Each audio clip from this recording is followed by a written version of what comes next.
What's up, and welcome back to another episode of DNR Sports. I am your host, Richie, and today I'm going to be giving you guys my top 4 plus a little bit extra fantasy relevant tight ends, rookie tight ends, for the 2021 fantasy football season. This is going to be a little bit of a shorter list today because there's not a ton of tight ends that I think are going to have a ton of production.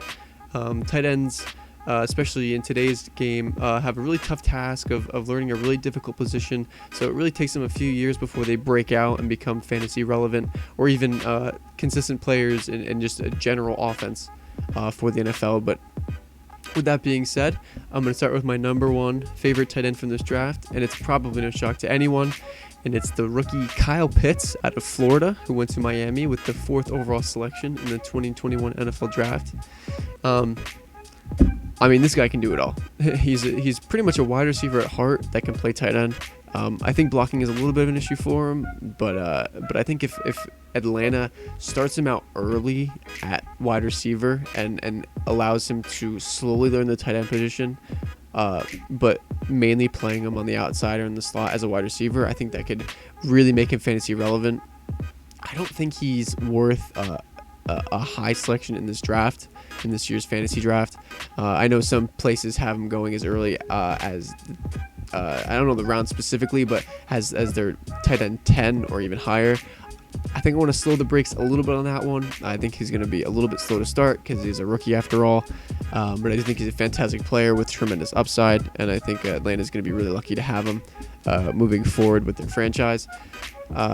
Talking more about Atlanta and their team, they had the 24th ranked offensive line last year according to Pro Football Focus, and they had a 57% team pass block win rate, which was 16th according to ESPN.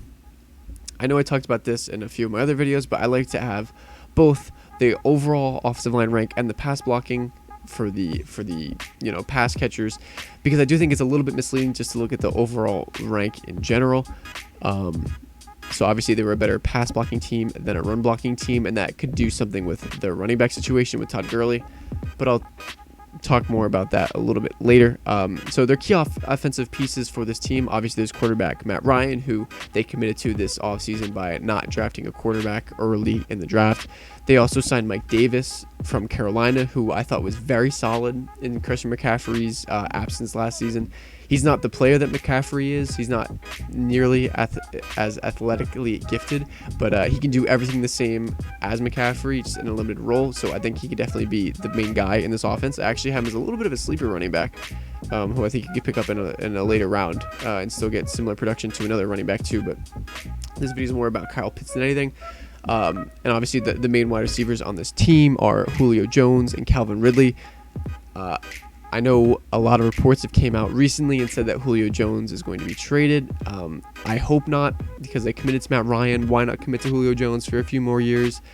But we'll see what happens with that. They also have a few other guys here that kind of play a role. Obviously Russell Gage and Christian Blake. I can't say this guy's first name, but Olamide Zacchaeus. Just some players from last year's season, pretty much that caught some touchdowns from Matt Ryan. They also signed Cordell Patterson from Chicago, who I think anything is more of a running back, chains of pace guy than a wide receiver, but they do have him listed as wide receiver here. I think he'll help more with the return game than anything else. My main concerns for Kyle Pitts, obviously the talent is there. He's a very, very good player, very versatile is what everyone says. It's, beat into everyone's mind that he's a versatile player. But I do think growing pains tend to be into consideration with tight ends. They don't normally come out and play really well. I think not to be biased or anything, but I know Evan Ingram had a fairly decent rookie season, him coming in when he came in to the league.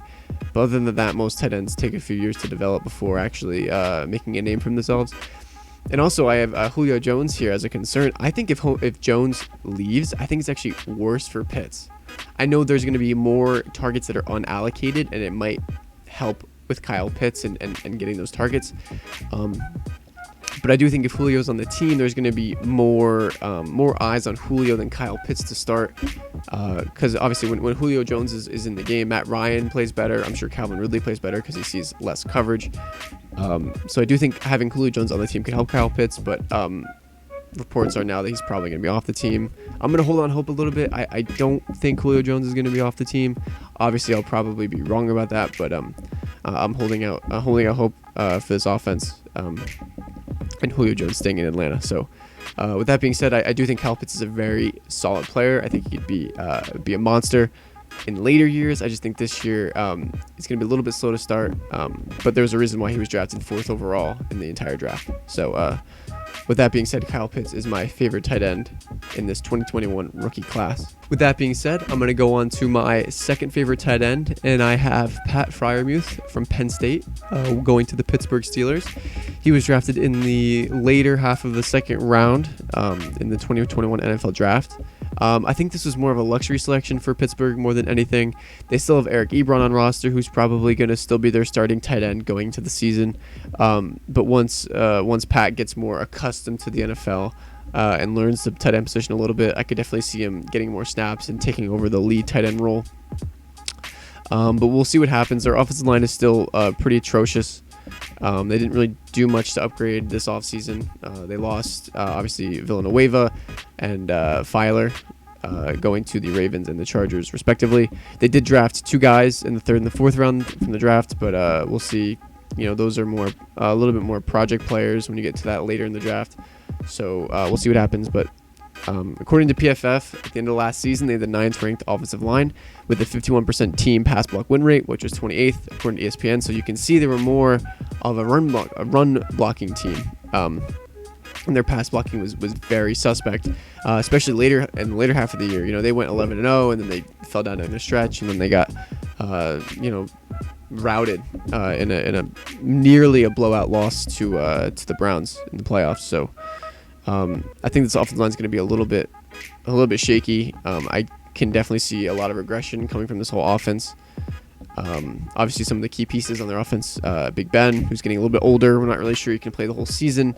His arm still might be an issue for him, especially later in his career. Not going to be able to recover as well as if he was younger and he got the injury. They also drafted Najee Harris out of Alabama, the rookie running back. And the wide receivers for this team, obviously they have Juju Smith-Schuster, Deontay Johnson. They also have Chase Claypool, who was rookie last year. They also still have James Robinson. So a ton of guys here that can come in and take some targets away from Friarmuth, especially if he's the tight end too. And then on the similar topic, Eric Ebron is listed as the starter for this team going into the year. So I think that's not going to be good for Pat. But like I said, if he can wait a little bit longer, I think he can maybe hopefully be the Heath Miller type role for this team, security blanket. Hopefully maybe a red zone threat for this team. So again, like I've been saying this whole time, my main concern really is that he's the tight end too. And I don't really trust his O-line all that much. I think it's very solid, like a solid run blocking unit. But as far as pass blocking goes, I don't really see it. The only real stud on this line is David DeCastro. Other than that, it's kind of just a bunch of meth players. Their defense actually took a step down as well. I don't think their defense is going to be nearly as good as it was in the previous season. So I have Pat Friarmuth as my tight end 2 for all those reasons. Now going on, my number 3 tight end for the 2021 fantasy season in terms of rookies is Tommy Tremble from Notre Dame, and he went to the Carolina Panthers in the middle of the 3rd round, 83rd overall. The problem with this, kind of similar to everyone else on this list, outside of Kyle Pitts, is going to be he's not the immediate starter. There are guys listed ahead of him. According to our lads, I'm not really sure how they list this because they have Carolina running a 2 tight end set. But they have Tommy Tremble listed as the 2nd tight end 2 behind Ian Thomas. But I do know coming out of the draft, they thought Tremble was going to be like baby Gronk. So, I mean, if you're comped to Gronk in any way, I think that's really good news for you. But again, he's lower in the depth chart, so we'll see what happens with that. In terms of the Carolina Panthers, they had the 17th ranked offensive line according to Pro Football Focus with a 53% team pass block win rate, which was 23rd according to ESPN. So again, one of those teams which was better at run blocking than pass blocking, but still about middle of the pack with their pass block win rate. They did do a little bit in the draft to upgrade here.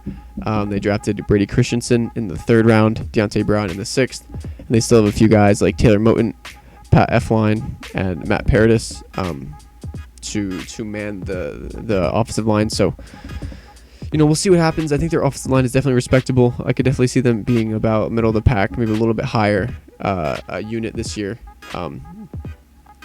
But again, there's a ton of pieces on this offense that could actually take away from Tremble's potential fantasy relevance.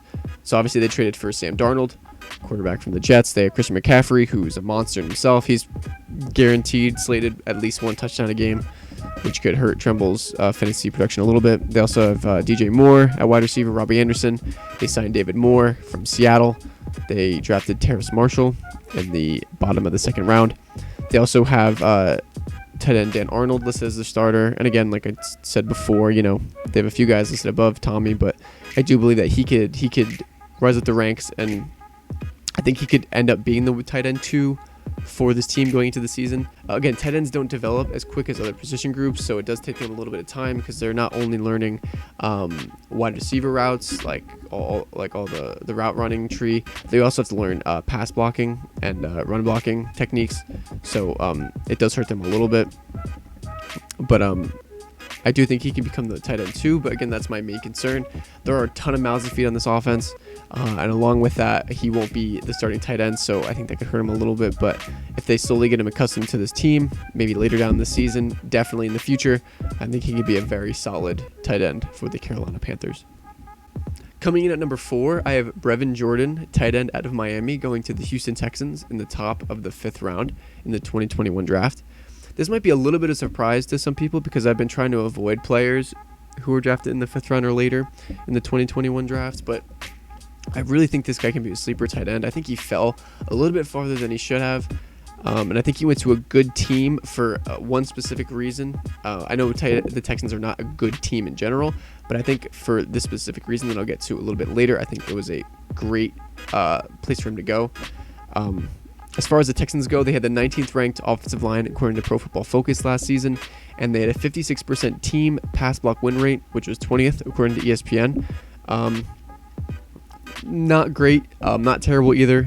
I think they did a little bit in the offseason to upgrade this unit and to do a good job.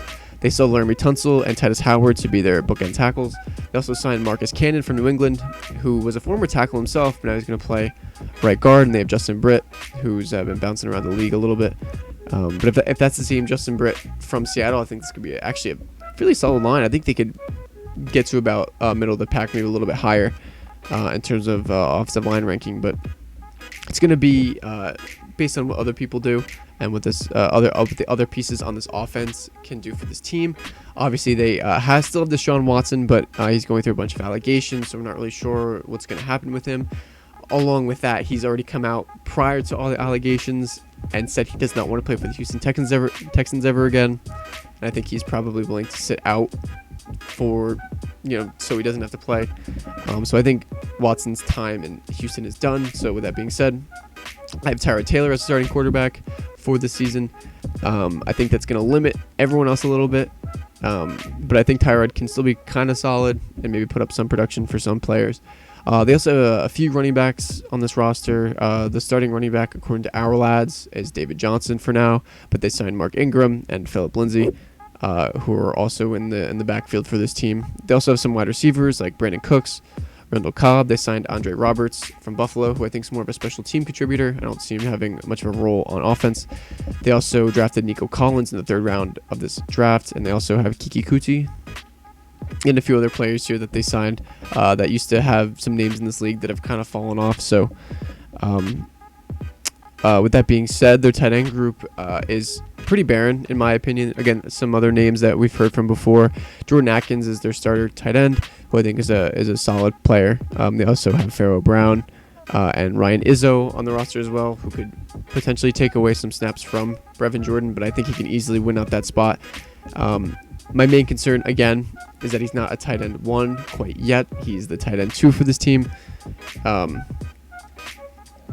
with that being said, my main thing for this team and the reason why I believe that he could actually have some fantasy relevance is because I think the Texans are going to be dumpster fire, straight up. I don't believe in David Culley as a head coach. I think he's just stopgap guy. I don't think his job means anything to anyone in the organization. So with that being said, I believe they're going to start off very slowly this season, 1-7, 0-8, whatever. They get to their bye week, whatever week that is, and I think they're going to pull the plug in the whole thing. They're going to trade away or release any players with expensive contracts, try to get draft picks, open up some cap space.